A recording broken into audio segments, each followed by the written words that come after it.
بسم اللہ الرحمن الرحیم۔ پہلی امتوں میں عید کس طرح ہوتی تھی؟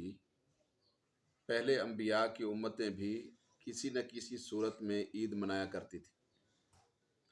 مثلاً آدم علیہ السلام کی امت اس دن عید مناتی تھی جس دن آدم علیہ السلام کی توبہ قبول ہوئی۔ حضرت ابراہیم علیہ السلام کی امت اس دن عید مناتی تھی جس دن حضرت ابراہیم علیہ السلام کو نمرود کی آگ سے نجات ملی تھی۔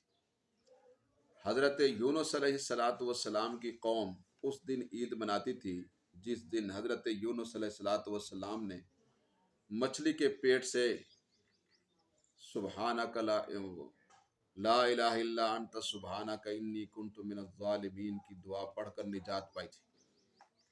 حضرت عیسیٰ علیہ السلام کی قوم اس دن عید مناتی تھی جس دن آسمان سے ان کے لیے مائدہ اور دسترخوان نازل ہوا تھا۔ تو اسی طرح عربوں میں بھی مختلف سال کے اندر تہوار منانے کا رواج موجود تھا، لیکن وہ اسے بہرحال برائیوں کی نظر کر دیتے، جوا، شراب نوشی، رقص و سرور کی محفلیں آراستہ پراستہ کر دیتے۔